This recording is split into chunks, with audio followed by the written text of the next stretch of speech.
Hello, welcome back to UGC NET exam prep.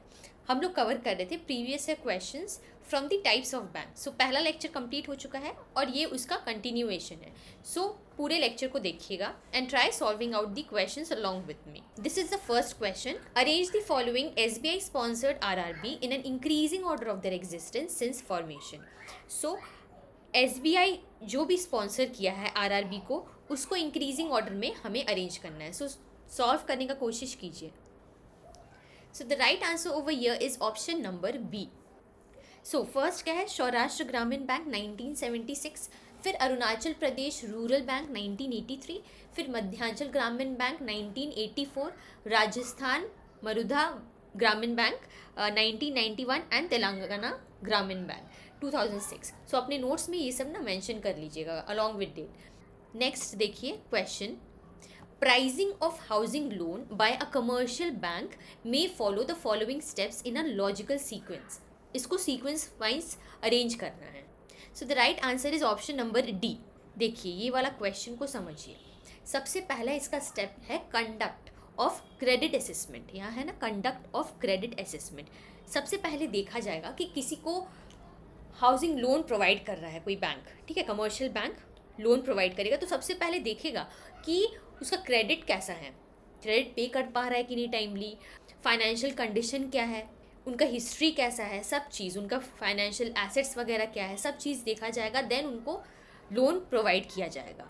इसलिए conduct of credit assessment सबसे पहला step. उसके बाद क्या है, एप्लीकेशन ऑफ MCLR।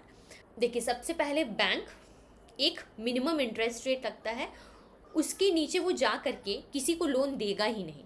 सपोज कीजिए कि 8% है इंटरेस्ट रेट, ठीक है, जो बैंक मिनिमम चार्ज कर रहा है। अब उसके बाद स्प्रेड, ये जो स्प्रेड है ना, इसको मान लेते हैं 1% रखा है बैंक। स्प्रेड मतलब कि एक्स्ट्रा वो खुद से अपना प्रॉफिट वगैरह गैदर करेगा। The margin it will charge above the benchmark rate, ये 8% बेंचमार्क हुआ, उसके ऊपर 1% चार्ज कर रहा बैंक, वो हो गया स्प्रेड, है ना। अब फाइनल जो भी कस्टमर है उसको लोन प्रोवाइड करेंगे तो 9% पे लोन प्रोवाइड होगा। ये हो गया पूरा अमाउंट इंटरेस्ट का।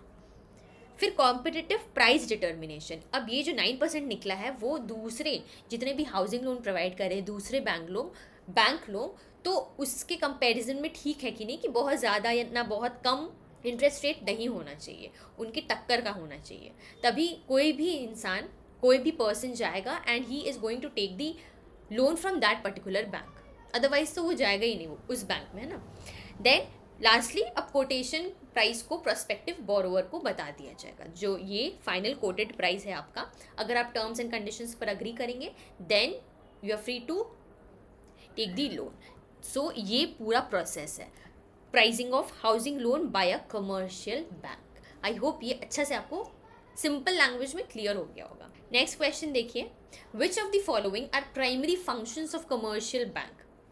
मेन फंक्शन, देखिए फंक्शन से ना, देखिए कितना बार क्वेश्चंस आया होगा। सो फंक्शंस को एकदम अच्छे से प्रॉपरली करके जाइएगा एग्जाम्स में अपना।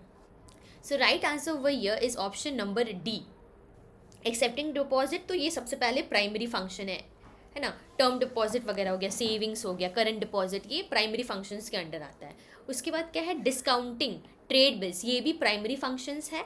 एंड फाइनेंसिंग फॉरेन ट्रेड, ये वाला चीज़ एक नया है जो शॉर्ट्स में मैंने शेयर किया है आपके साथ, उसमें डिस्काउंटिंग ट्रेड बिल्स मैंशन है, एक्सेप्टिंग डिपॉजिट, तो ये वाला भी नोट आप लोग कर लीजिएगा।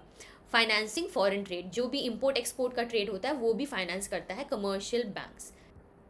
सो ये एक्सप्लेनेशन पार्ट आप लोग अपने एंड से देख लीजिएगा, पढ़ाया हुआ टॉपिक है तो प्रॉब्लम नहीं होना चाहिए। नेक्स्ट क्वेश्चन है, in which one of the following ratio the share capital of RRB is prescribe for the central government, state government and sponsoring bank. So the right option over here is option number D. Central government सबसे ज़्यादा funds provide करता है RRB को, उसका share है 50%। फिर state government है 15% and फिर स्पॉन्सरिंग बैंक है, जितना भी नेशनलाइज बैंक वगैरह आ गया वो स्पॉन्सरिंग बैंक हो गया। सो ये एक्सप्लेनेशन पार्ट आप अपने एंड से देख लीजिएगा, ये सब डिस्कस हो चुका है। So arrange the following banks in the increasing order of the year of formation. Try solving this out.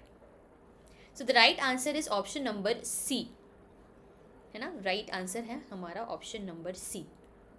देखिए, सबसे पहला है imperial bank of India, establish in 1920।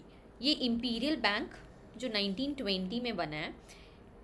उसके बाद SBI, यही वाला कन्वर्ट हुआ है SBI 1955, और SBI पहले 1806, ये बैंक ऑफ कैलकाटा था ये वाला।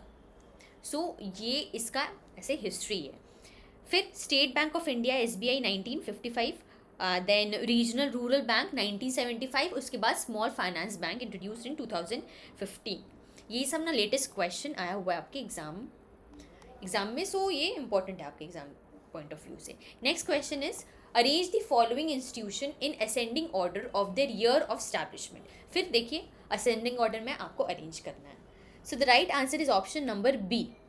अब इसका सोल्यूशन देखिए, Reserve Bank of India 1935, State Bank of India 1955, originally founded as Bank of Calcutta, है ना, 1806, बट रीनेम, इसी का नाम पर दूसरा दे दिया गया SBI 1955 में। था वो बैंक ऑफ कैलकाटा पहले, उसके बाद रीनेम हुआ इसका।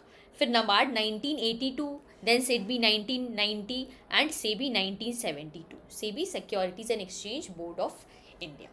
ये हमारा था आज का lecture. I hope you like the lecture. अगर आपको किसी भी टाइप का डाउट है, कोई भी क्वेश्चंस पूछना है, आप कमेंट में आराम से पूछ लीजिएगा, हम आपका रिप्लाई दे देंगे। So once again take care, bye bye and keep studying.